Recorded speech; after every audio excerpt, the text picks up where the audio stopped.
and saying no is a strength, but most people never develop it because they are addicted to approval. They say yes out of fear, fear of conflict, fear of rejection, and fear of being seen as difficult. That fear quietly controls their decisions, and over time it controls their lives. Here's the first hook, and every unnecessary yes you give is a silent no to something that actually matters. You don't feel the damage immediately, which is why it's so dangerous, and it shows up later as exhaustion, frustration, and the unsettling feeling that you're busy all day but moving nowhere. Strong people don't say no to prove a point, and they say no to protect alignment. They understand that energy is finite and attention is expensive. When you agree to things that don't serve your goals, values, and/or responsibilities, you dilute your focus. And diluted focus produces diluted results. This isn't about being rude or dismissive, it's about being deliberate. And professionals, leaders, and high performers are respected not because they do everything, but because they do the right things, and saying no is how they stay precise instead of scattered. There's a psychological shift that happens when you start saying no without over-explaining. At first, and it feels uncomfortable because you're breaking a habit. You may feel guilty, even when your decision is reasonable. That guilt is not a signal that you're wrong, and it's a sign that you're growing. You've trained yourself to prioritize others' comfort over your own direction. And now that pattern is being challenged, and that discomfort is the price of self-respect. The hook here is simple but powerful. Confidence is not loud, it's decisive. Weakness shows itself in endless explanations, and when you feel the need to justify every no, you are asking for permission to make your own decisions. Strong individuals understand that clarity doesn't require approval, and a calm, direct refusal communicates more authority than a long emotional explanation ever could. People may not like your answer, but they will respect your certainty, and over time, this changes how people approach you. They become more selective. They think before making demands. They recognize that access to you is not guaranteed. And another overlooked aspect of saying no is how it sharpens your identity. Every decision reinforces who you are becoming. When you say yes to distractions, and you reinforce a scattered version of yourself. When you say no to what doesn't align, you reinforce discipline. That discipline compounds, and you start trusting your judgment more.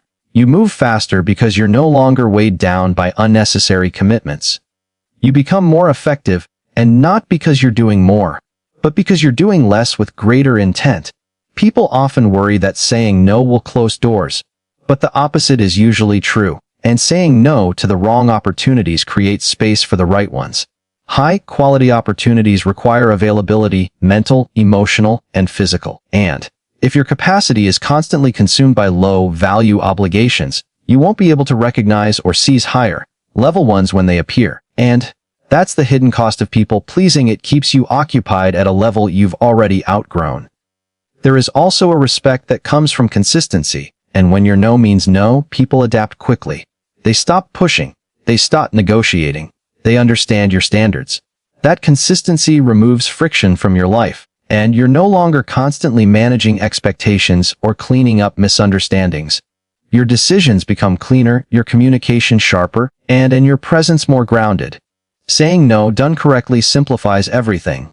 Your time is your power, and most people don't realize they are giving it away every single day without thinking. Every notification you answer, every unnecessary conversation you entertain, and every favor you agree to out of guilt is a silent transaction where you trade your future for momentary comfort.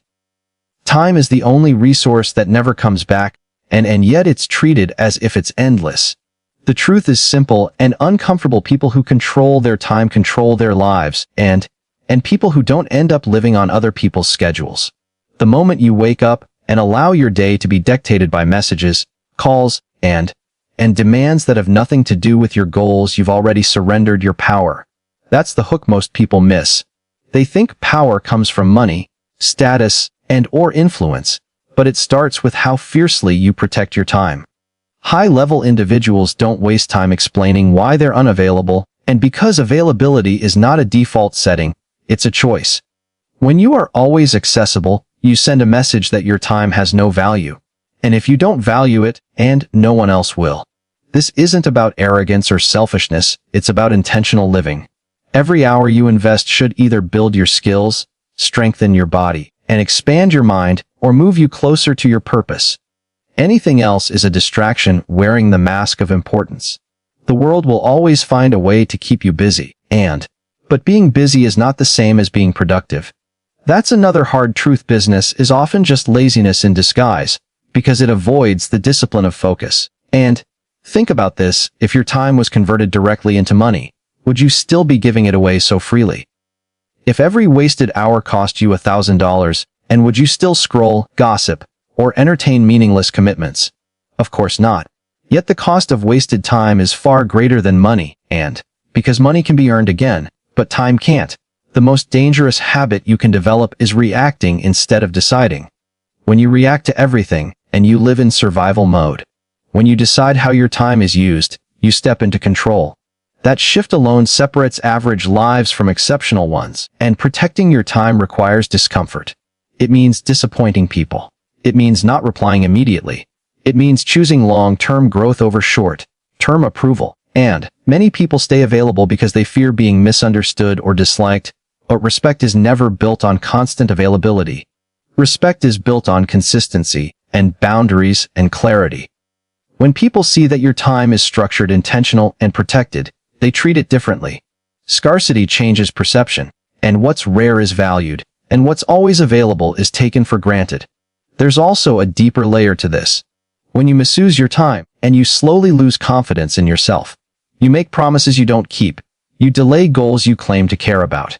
Over time, that internal trust erodes. On the other hand, and when you honor your time, you build self-respect. You become someone who follows through. You become dangerous in the best way, focused, disciplined, and unstoppable. And that's why mastering your time isn't just a productivity strategy, it's a personal transformation. Every successful person you admire has one thing in common, and ruthless control over their schedule. Not because they're lucky, but because they understand the rules of the game. Time doesn't respond to excuses, and it responds to discipline.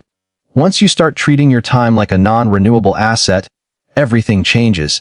The way people interact with you, the way you see yourself, and the speed at which your life begins to move forward. Boundaries create respect, and without them, even the most capable person slowly becomes invisible. And the fastest way to lose value in the eyes of others is to allow unlimited access to yourself. When people can interrupt you at any time, make demands without consequences, or cross lines without resistance, they don't see kindness, they see permission. That's the first hook most people miss. Respect is not something you ask for, and it's not something you beg for through over-giving.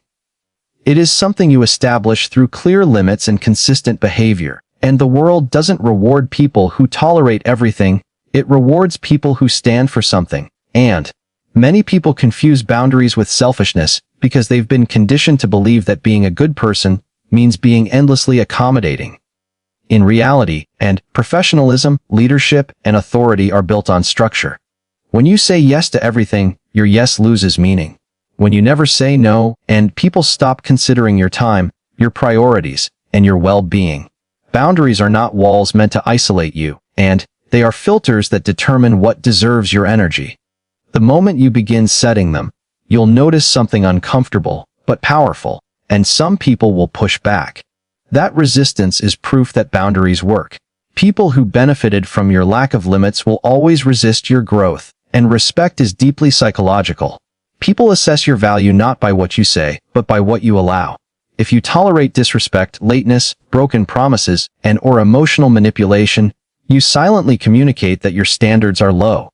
And once that message is sent, it's reinforced every time you fail to act. And, on the other hand, when you calmly enforce boundaries, without anger, drama, or explanation, you shift the dynamic immediately. You don't need to raise your voice, and you don't need to justify yourself. Consistency does the work for you.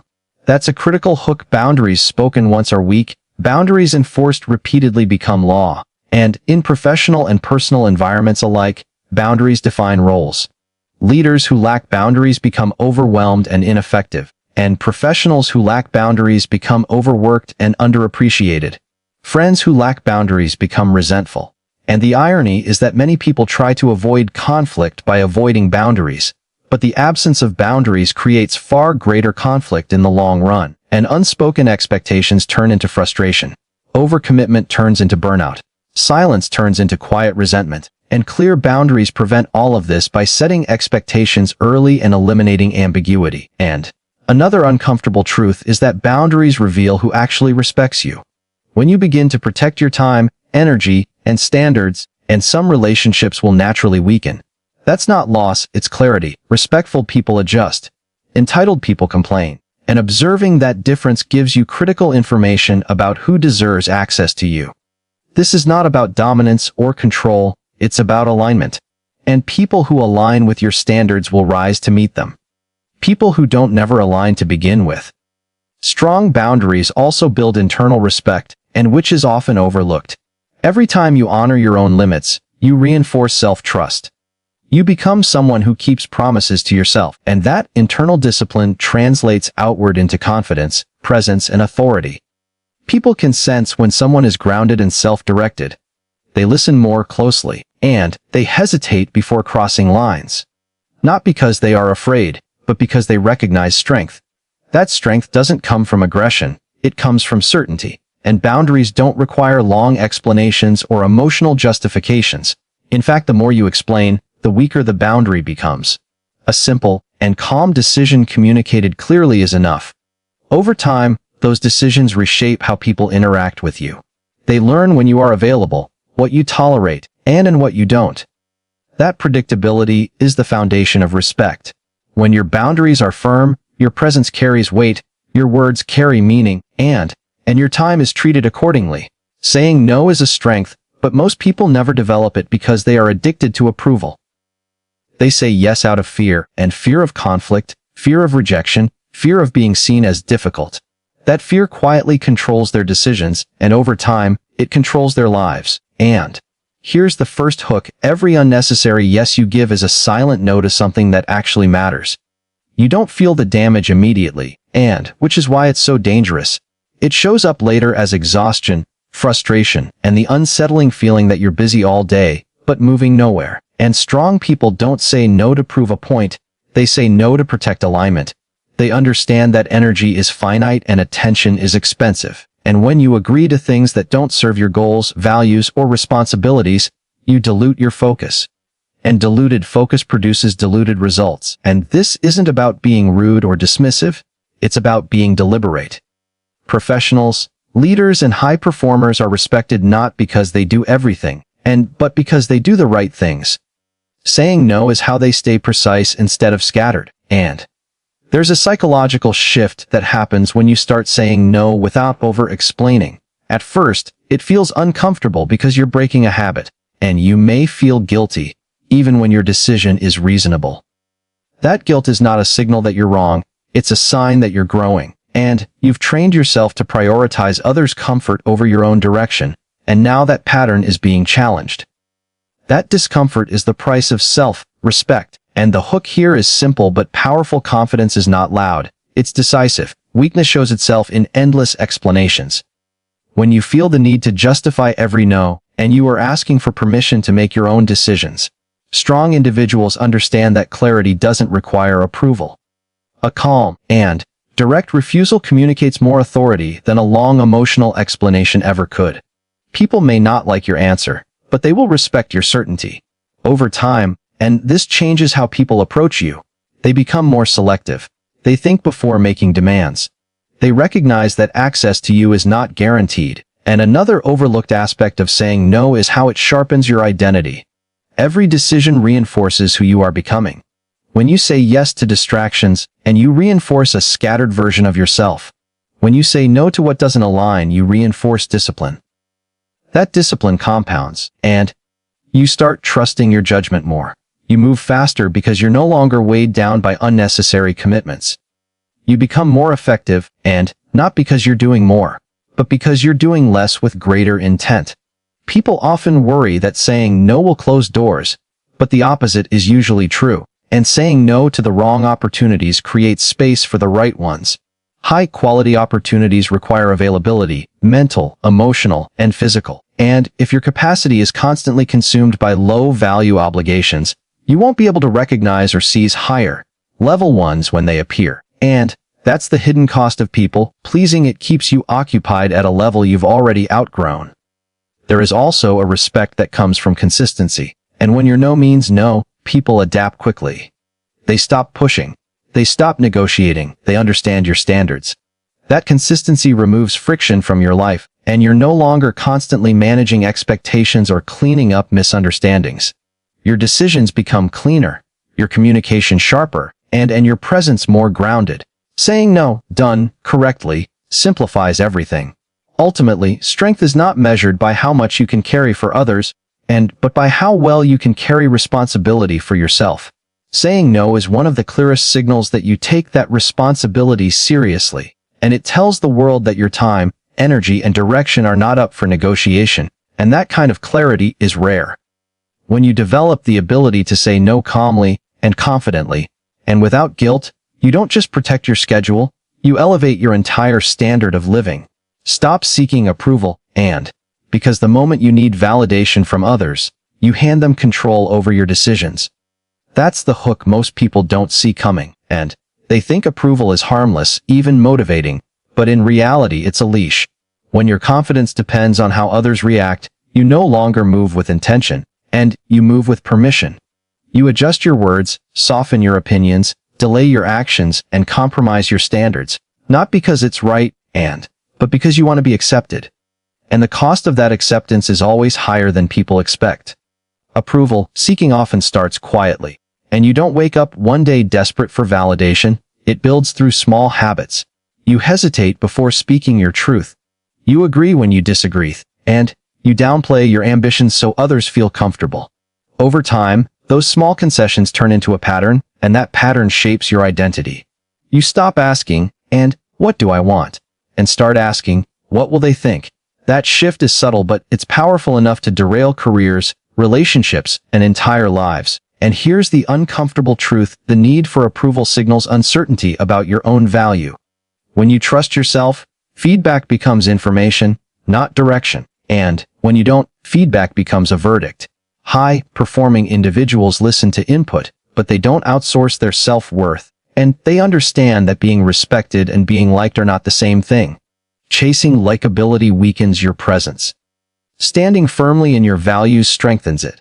And people may not always agree with you, but they will know where you stand, and that clarity earns far more respect than constant accommodation.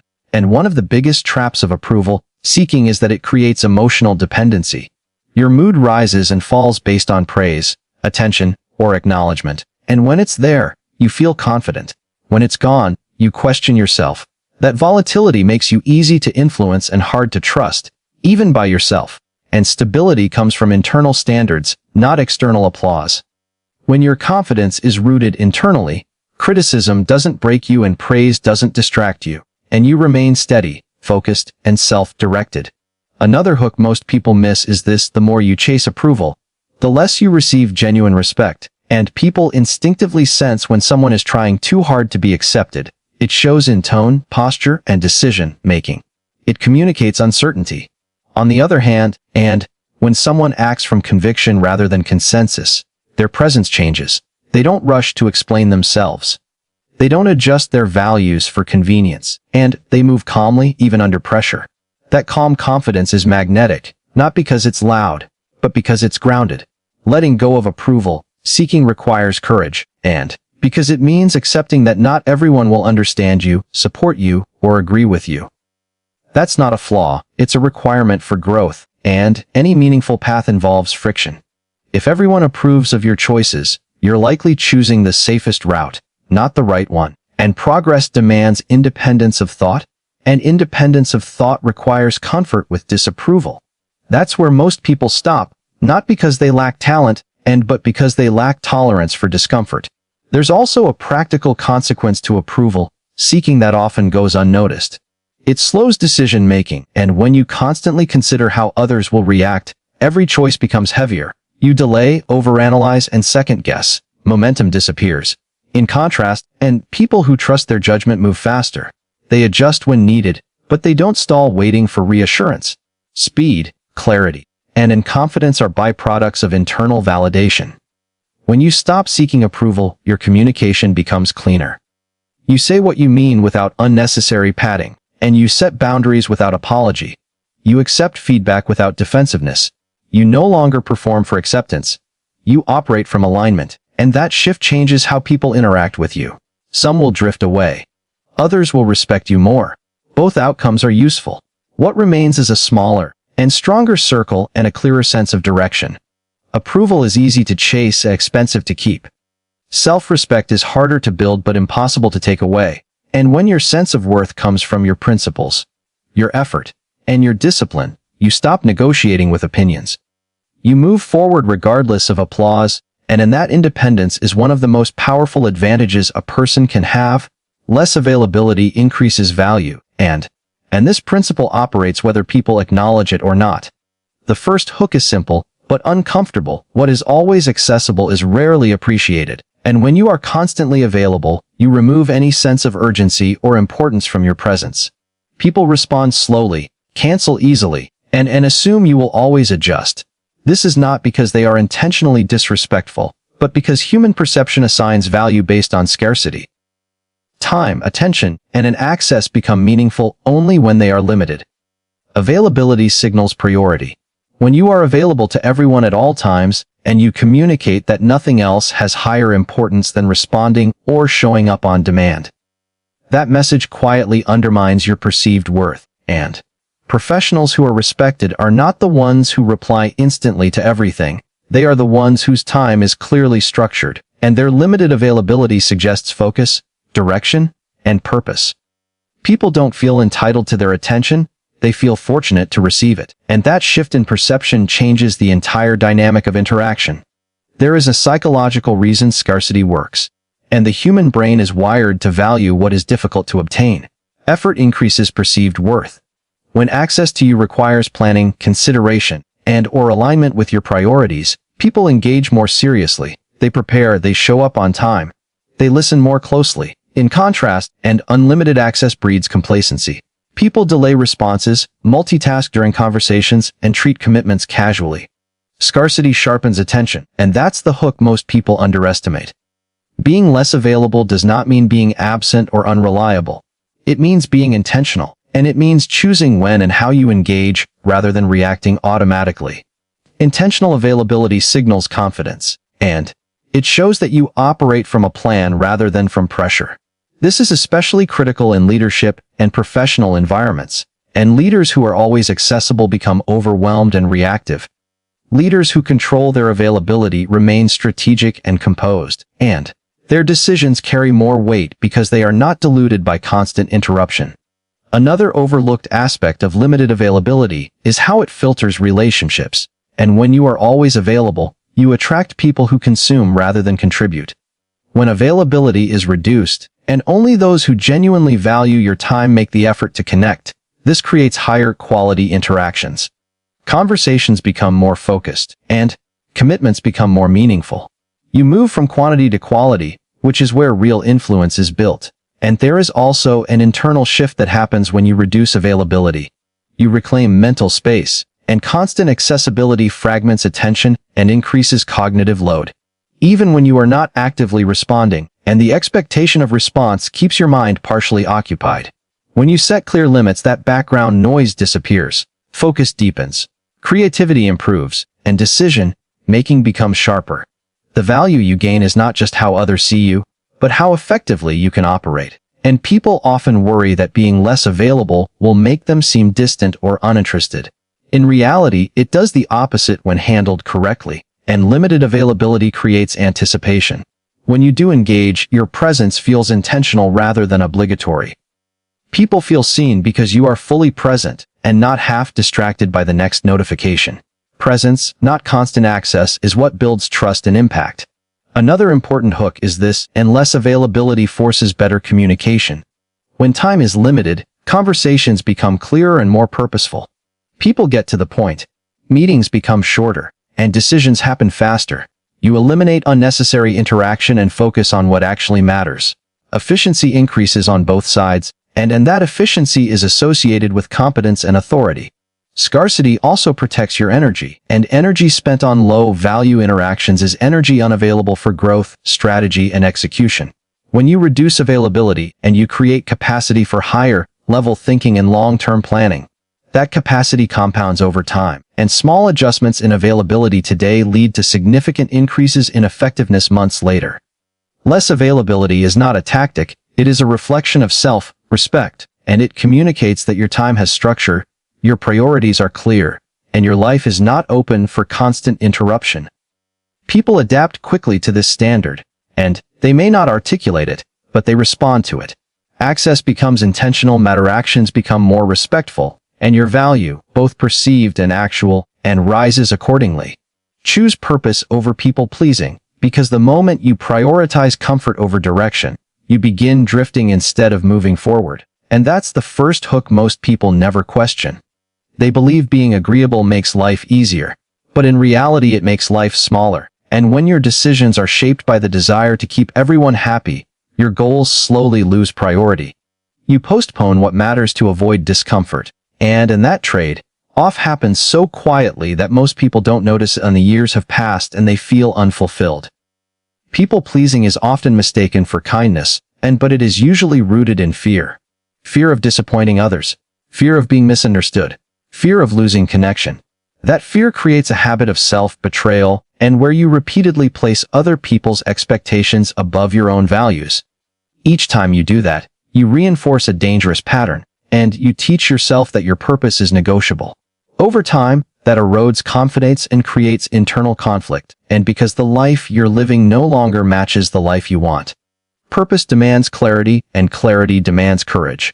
And you cannot pursue something meaningful while constantly adjusting yourself to fit other people's preferences. Progress requires decisions that won't make sense to everyone, and growth requires choices that disrupt the status quo.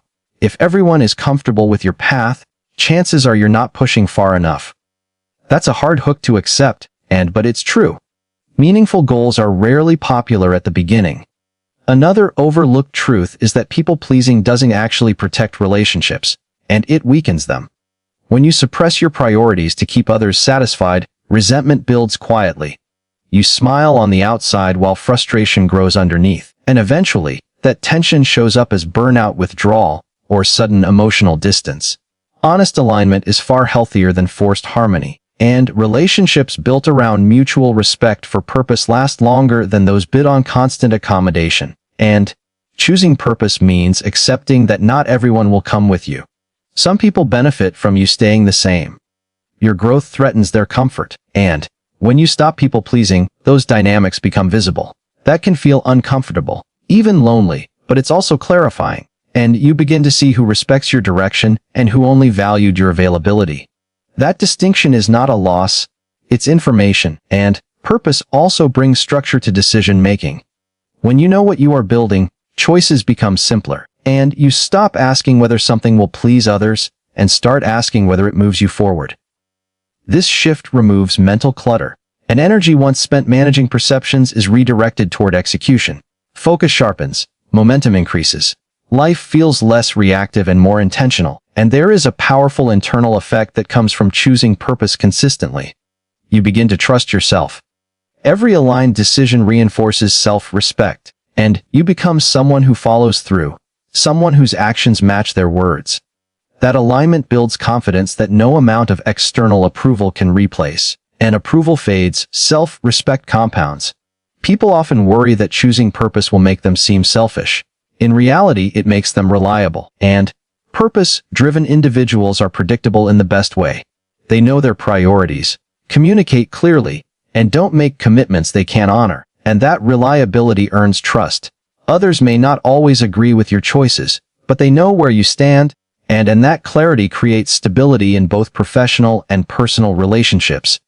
Another hook worth confronting is this: people-pleasing keeps you busy, and purpose makes you effective. You can fill your days with obligations and still feel empty. Purpose gives meaning to effort. It turns sacrifice into investment, and when your actions are connected to a larger direction, discipline feels lighter and setbacks feel temporary. You're no longer working just to maintain approval, and you're building something that matters to you. Choosing purpose is not about rejecting people. It's about refusing to abandon yourself. And it's about understanding that your life has a direction, and that direction deserves loyalty. When you place purpose first, the right people adjust, the wrong people fade, and your energy is finally aligned with something worth pursuing. Ultimately, strength is not measured by how much you can carry for others, but by how well you can carry responsibility for yourself. Saying no is one of the clearest signals that you take that responsibility seriously, and it tells the world that your time, energy, and direction are not up for negotiation. And that kind of clarity is rare. When you develop the ability to say no calmly and confidently and without guilt, you don't just protect your schedule, you elevate your entire standard of living.